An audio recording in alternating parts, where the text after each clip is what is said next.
पहुंचा रहे इजरायल ने हमास के ठिकानों को तबाह कर दिया है। इजरायल की वायुसेना ने 4 बहुमंजिला इमारतों पर हमले का दावा किया। इजरायल की वायुसेना ने इसकी तस्वीरें भी जारी की है। बहुमंजिला इमारतों को निशाना बनाया गया, वहां अटैक किया गया। इजरायल की तरफ से जबरदस्त बमबारी हुई है। इजरायल की तरफ से जवाबी कार्रवाई की जा रही है। इजरायल ने हमास के ठिकानों पर हवाई अटैक किए हैं, बहुमंजिला इमारतों को निशाना बनाया है और चुन चुनकर सभी जगहों को तबाह किया जा रहा है, जिसकी तस्वीरें इजरायल की वायुसेना ने साझा भी की है। इजरायल ने कह दिया है कि ये जंग है और ये जंग वो जीत कर रहेंगे और ऐसे में इजरायल की तरफ से जवाबी कार्रवाई देखने को मिल रही है। तस्वीरें आपको दिखा रहे, देखिए कौन सी वो 4 बहुमंजिला इमारतें हैं। इन तस्वीरों में आप देख सकते हैं जहां पर इन पर अटैक किया गया। इजरायल की तरफ से ये कार्रवाई है। इजरायल ने खुलकर कह दिया है कि ये जंग है और इस जंग में जीत अगर किसी की होगी तो इजरायल की होगी और हमास के सभी ठिकानों को चुन चुनकर फिलहाल निशाना बनाया जा रहा है। वहीं बड़ी खबर आपको बता दें कि इजरायल की हमास पर जबरदस्त बमबारी जारी है और हमास के हमले में इजरायल के 250 से ज्यादा लोग मारे गए हैं। तो वहीं इजरायल की जवाबी कार्रवाई में 250 से ज्यादा फिलिस्तीनी मारे गए हैं। हालात बहुत नाजुक हैं और अगले 24 घंटे में यूक्रेन से भी बड़ा युद्ध देखने को मिल सकता है।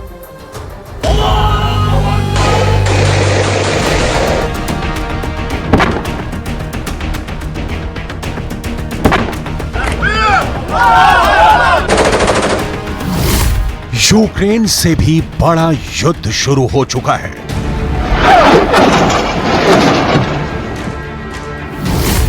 यूक्रेन से भी ज्यादा खून बहने वाला है।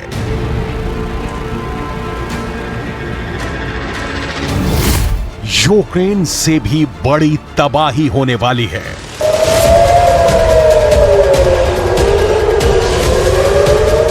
फिलिस्तीन और इजरायल के बीच सबसे बड़ी आग भड़क चुकी है और अब इस युद्ध में इतनी लाशें गिरेंगी कि ना पुतिन ने देखी होंगी ना ज़ेलेंस्की ने। इजरायल के टैंक जलाए जा रहे हैं।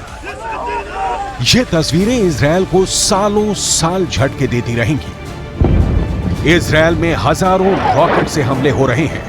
इजरायल के अंदर हमास की ऐसी आग फैली कि कुछ घंटों तक तो समझ में ही नहीं आया कि हो क्या रहा है।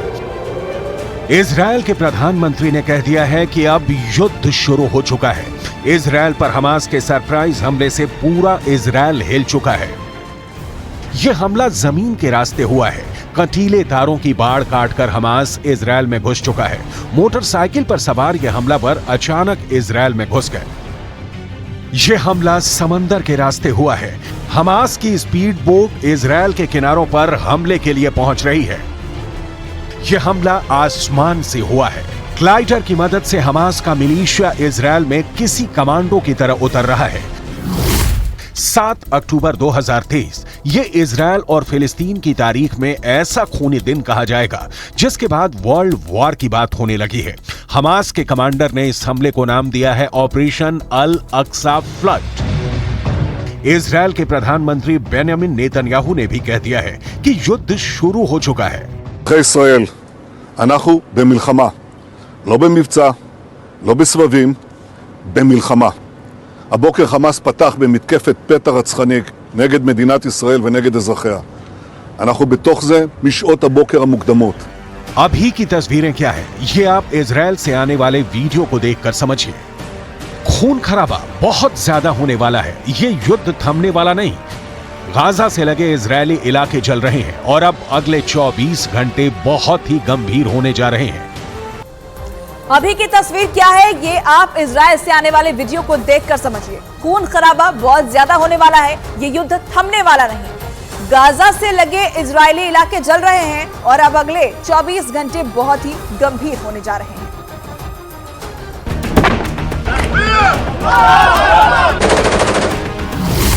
यूक्रेन से भी बड़ा युद्ध शुरू हो चुका है।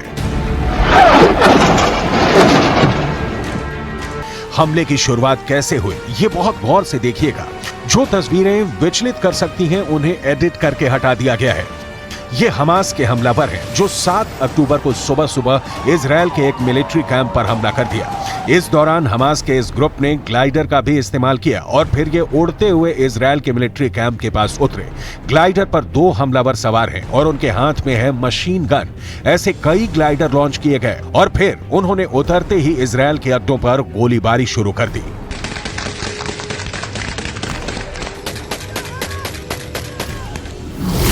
यह पिछले 50 वर्षों में इजरायल और फिलिस्तीन के बीच सबसे बड़ा युद्ध कहा जा रहा है। जिस मिलिट्री अड्डे को टारगेट किया गया वहां कई इजरायली सैनिक मारे गए हैं। इजरायल के पुलिस चीफ ने कहा है कि गाजा पट्टी के पास 21 ऐसी लोकेशन है जहां बड़े हमले हुए हैं। ראשי מערכת הביטחון, הנחיתי קודם כל לטהר את היישובים מהמחבלים שחדרו פנימה. הפעולה הזאת מתבצעת בשעות הללו. במקביל הוריתי לבצע גיוס מילואים נרחב ולהשיב מלחמה שערה בעוצמה ובהיקף שהאויב לא הכיר. इसलिए कहा जा सकता है कि इजरायल की खुफिया एजेंसी मोसाद इस हमले को लेकर पूरी तरह फेल साबित हुई है। हमास की ट्रेनिंग को लेकर मोसाद अनजान रही, हमास की रॉकेट पावर को लेकर मोसाद अनजान रही। एक साथ इतने रॉकेट तैनात कर दिए गए लेकिन मोसाद को भनक तक नहीं लगी। इजरायल पर हमले की एक बड़ी वजह बहुत दिनों से उबाल खा रही थी, जिसके बारे में पूरी दुनिया जानती है और इजरायल पर ऐसा हमला किसी भी वक्त हो सकता है। ये बात भी किसी से छुपी नहीं थी। इजरायल पर जो हमला हुआ उसकी सबसे बड़ी वजह वेस्ट बैंक के रिहायशी इलाकों में इजरायल का सैन्य ऑपरेशन है। पिछले कई दिनों से वेस्ट बैंक जो फिलिस्तीन का पूर्वी हिस्सा है वहां इजरायल की सेना की गतिविधियां बढ़ी हैं। कई फिलिस्तीनी इजरायल की सेना के ऑपरेशन में मारे गए हैं और इसमें बच्चे भी शामिल हैं। वेस्ट बैंक की बहुत सी जमीन पर सेटलर्स को बसाया गया है और इसे लेकर फिलिस्तीन और इजरायल के बीच तनाव बढ़ता गया।